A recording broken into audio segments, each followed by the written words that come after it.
Hi there, welcome to a Music Discoveries mini lesson. My name is Crosby Gaudet. I'm a harpist, composer, and music educator. And in today's video, we're going to be taking a look at one of my pieces called A Sense of Wonder.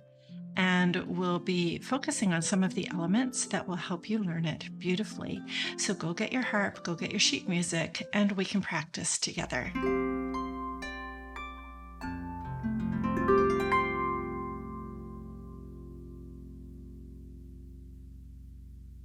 A Sense of Wonder is a beautiful early intermediate level harp solo, and it's full of elements that will challenge and develop your technique.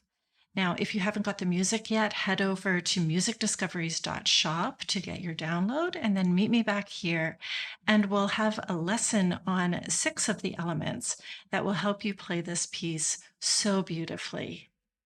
Now, you can play A Sense of Wonder on a larger harp like this one. This one is 36 strings, and down to a small lap harp with 25 or 26 strings. As long as you've got your bass C as your lowest note, you'll be fine. So you can see me playing this piece on 2 different videos. I've got a link over here to my larger harp video and down below for the small harp video on the beach. And I'll put the links down in the description and in the cards below so you can go watch the videos later. But now, why don't we get started on the lesson, get your music, get your harp, and we'll get busy. Now, let's begin right at the beginning of the piece. On line number 1, the first element that you can develop is your ability to place 4 fingers on 4 strings. So the beginning of the piece has the right hand placing F, A, C, and E. And what you need to do is train your hand to open into this shape to place the 4 fingers as a group. So let's work on that. Bring your harp to you and visualize where you need to go. F, A, C, E. You notice you're skipping every other string. Now hover the hand close to the strings and slowly allow the fingers to open. It kind of feels like you're a rosebud and you're allowing the fingers to open like petals on the rose. Hover close to the strings, and when you're ready, when you feel like you're in the correct shape, go in and place the 4 fingers as a group. Now, part of the challenge here is to learn how to place and stick the landing so that you're not shifting your fingers into a better position after the fact. You need to hover, open, place all 4 fingers as a group, and stick the landing. Now, double check to make sure you're happy with where your fingers are. Your thumb is nice and high. If there was a little laser beam coming out of your thumb, it would be pointing towards probably about an 11 o'clock if there was a big clock in front of me. The fingers are pointing downward toward my left knee, or you could imagine that they're pointing toward about 7 o'clock on that big clock on the wall.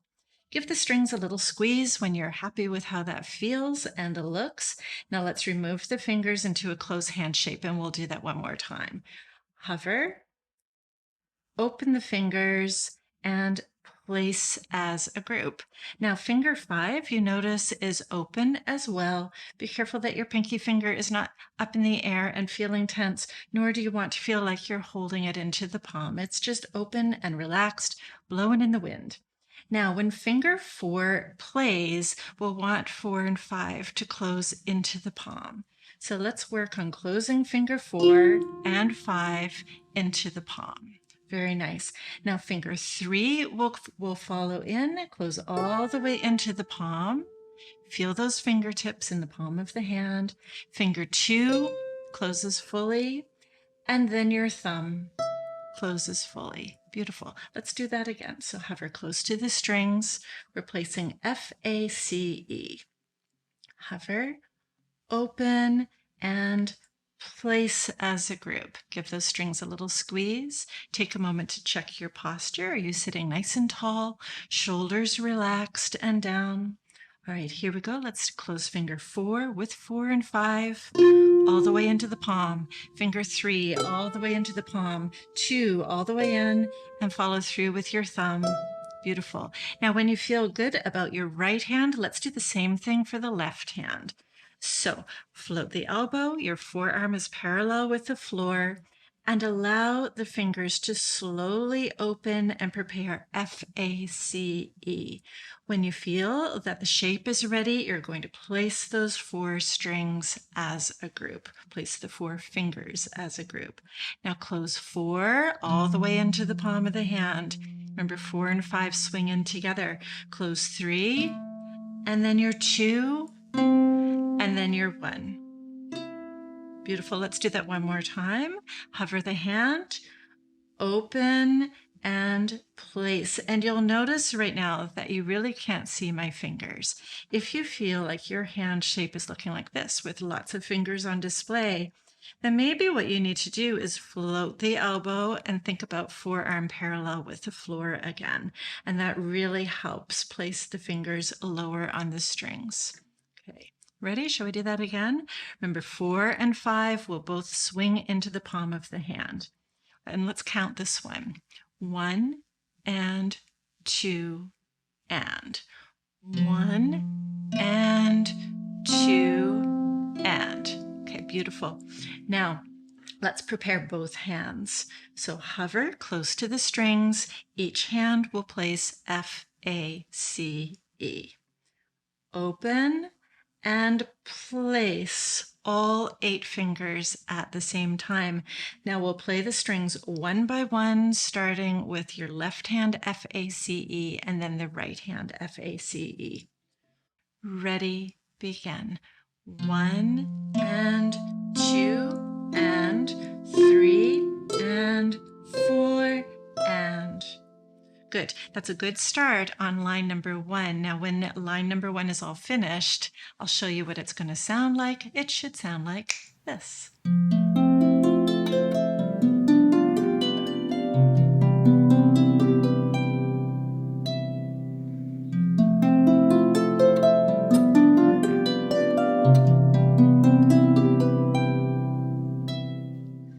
Now, the second element that we'll look at is in measure 9. It's the left hand where we need to play a 1, 5, 8, 9, 10 pattern. It sounds like this. Now, we're not going to spend a lot of time on that pattern because I just did a tutorial on 1, 5, 8, 9, 10. Here it is again. So if you feel like you would like to work on that technique, please go and watch that tutorial. I'll put it up in the cards here and in the description below. The most important thing to remember with this pattern, I'll switch hands just so you can see, is that you will start by placing your 1, 5, 8, your CGC, and then your finger 2 needs to cross under nice and low to connect. But you can study that with a little bit more detail with me in the other video that's in the cards. Now, the third element that we'll look at is in the same measure, but with the right hand. So in the right hand, we have a small little fragment that sounds like this. So there's a little bit of linking involved here. So let's break that down and get really good at linking. Now, so what I want you to do is start by placing your finger 2 on D and your thumb on E. The entire hand is open, so we're not holding 3, 4, 5 into the palm. You're opening the entire hand, even though you're placing only 2 fingers.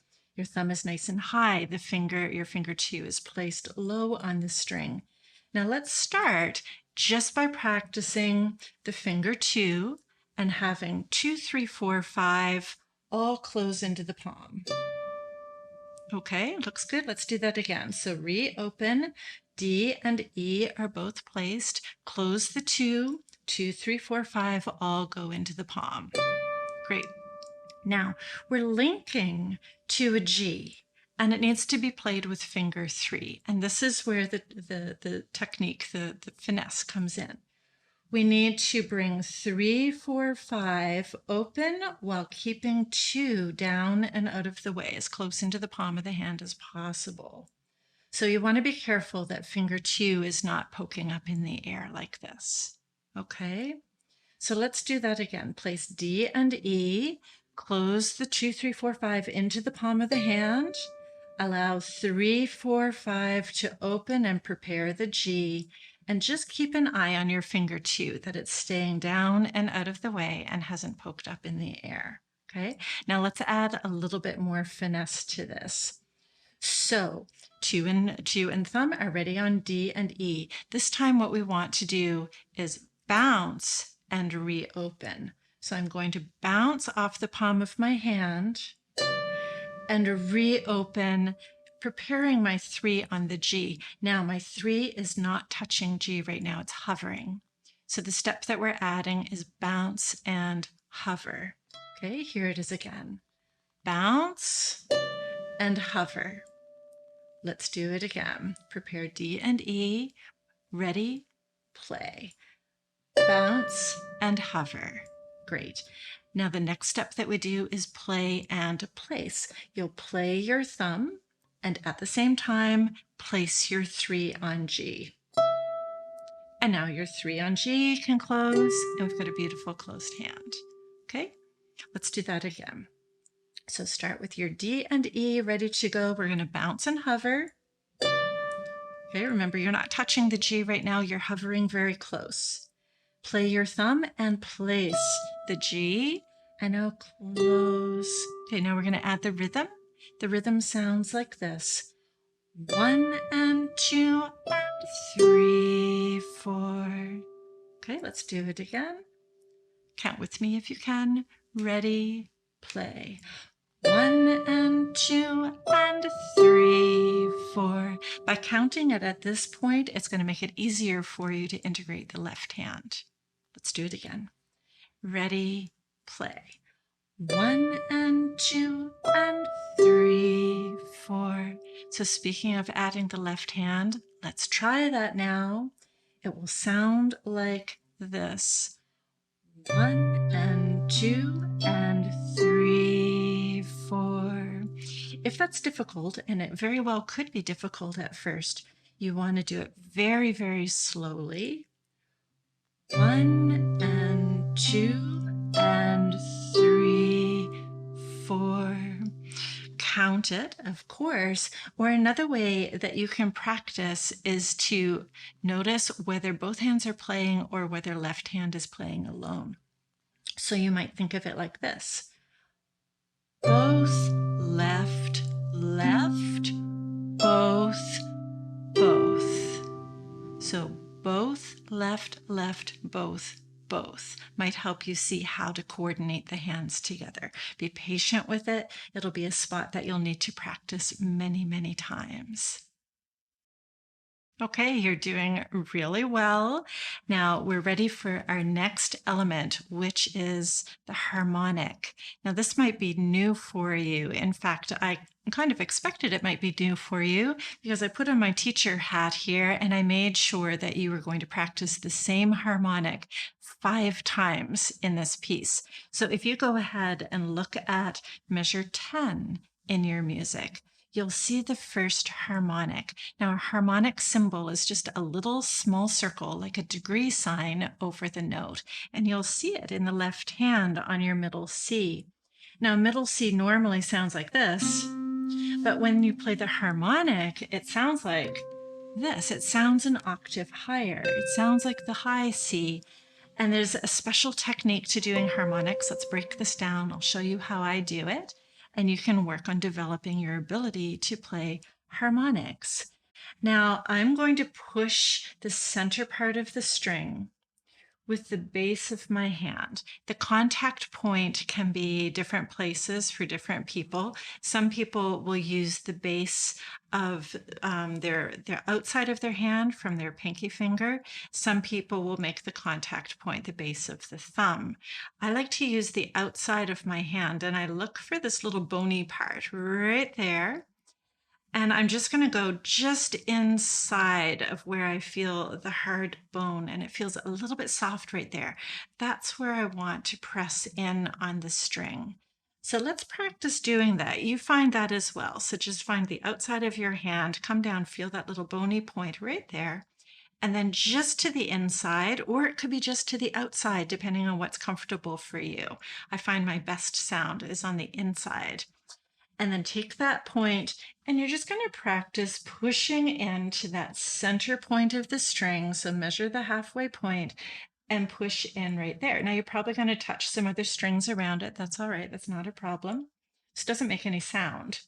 And you know what? It actually kind of feels like you're ringing a doorbell. So pretend like you're pushing in on a doorbell with the base of your hand. Press firmly and then release. Press firmly and then release. You'll need to drop your elbow. So you won't be able to have your elbow in an upward position. Drop your elbow down. Your fingers are just open and upward, sort of like they're daisies blowing in a field. They're just nice and relaxed and floating upward. Okay, very nice. So you've got that nice push with the base of your hand. Now you're going to also make another contact point with the string. So now you're going to take your thumb and place it higher on the string. So you can see that. There we go. Now the thumb is going to push forward like it normally does when it plays while you're pushing in with the base of your hand. So notice my fingers are up and out of the way. Now, as another little finesse point, I like to make a little circle at the end after I've plucked the string with my thumb. It finishes the harmonic in a really beautiful way. Now, if you're trying this and you're getting a bit of a thud, like that kind of thud, it doesn't sound pretty, then that's a good sign. You're on the right track. And all you need to do is maybe move your hand a little bit lower. There it is. If you're too low, you're going to get the thud again. And so come back up there until you find just the right spot that you get the ring of the harmonic. There we go. So that's something for you to practice. Now, you know what? You might be starting off with that today, not getting it at all. That's okay. And then the first time you get that beautiful sound, you're going to be so excited. And then you'll start to get that about 50% of the time. And then you'll get to a point where you can play it 9 times out of 10, but not in front of everybody. And I promise eventually you will get to a point where you can reach up and get it every single time. Now let's add the next element of the piece, which is actually the same measure. And it's going to be about adding the right hand with the harmonic. And I think this is a separate technical element. It is sort of like rubbing your tummy and patting your head. There's a little coordination involved because the left hand will be releasing the harmonic, and at the same time, your right hand thumb is playing and keeping your fingers in place on the strings. So let's work on this. Even if your harmonic isn't perfect, you can go ahead and go through the motions of doing the harmonic and start training your hands going together here. So in your right hand, you're placing F, E, D, and C with 1, 2, 3, and 4. Your left hand is preparing a harmonic on your C. Now let's practice playing the harmonic plus right hand thumb only, and that's where we stop. So it's going to look like this. And that's all. And then do it again. You probably need to do this 4 or 5 times to start to integrate it. Here it goes again. Ready, begin. Good. Let's do it again. 1, 2, ready, begin. Beautiful. Now, once you start to get that, let's go ahead and play the entire measure, which now sounds like this. Ready, begin.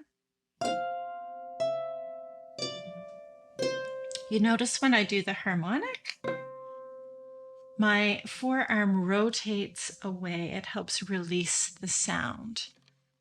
Here it is again. Ready, begin. Okay, you're well on your way. Good job. Now let's move along to the last element in the piece. And this is at the bottom of page 2. We're in measure, let's see, 25, 26, 27, 20, measure 28. And it's the spot that sounds like this. So there's a lever change. And you'll notice in the music there is a small diamond shape note with a sharp in front of it. So you don't play the diamond shaped note. This is indicating a lever change. So the note is on a C with a sharp sign. So that's letting you know to go find that C string, and the left hand will need to raise that lever to turn it into a C sharp at that moment. Now, the technique, the finesse, is in making sure that the right hand places all 4 strings.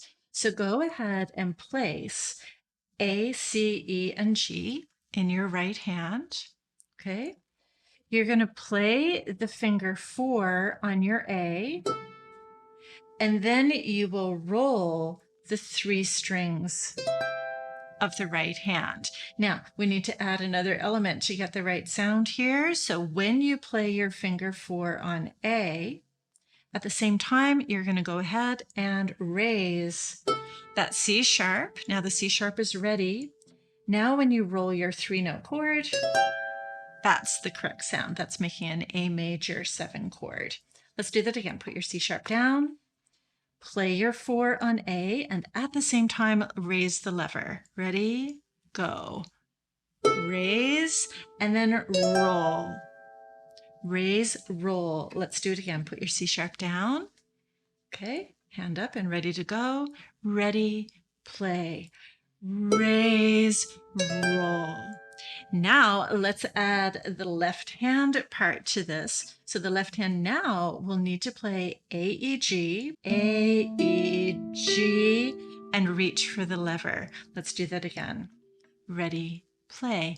A, E, G, reach for the lever. Now we're going to integrate the whole thing. Ready, play. A, E, G, raise, roll. Let's practice that again. Here we go. Ready, play. A, E, G, raise, roll. And some of the other symbols that you see in the music here that you may or may not be familiar with, there is RIT, R-I-T, which means to slow down gradually. So that makes it a little easier for you to do all of these things. And also the symbol that looks like a little rainbow with a dot inside or a little bird's eye, that's called a fermata. It means to hold that chord longer. So now when I integrate, it sounds like 1 and 2 and 3 and 4. And so you can really slow down there before you turn the page and get on to the third page of music. I really hope this mini lesson was helpful for you. Let me know down in the comments below if you learned something new or if you have a question that you'd like for me to answer. Remember to like and subscribe and share this video. These are the things that let me know if I should make more mini lessons for you. And if you're interested in taking online lessons with me one-on-one, feel free to contact me through my studio website. I would love to hear from you. Have a great day.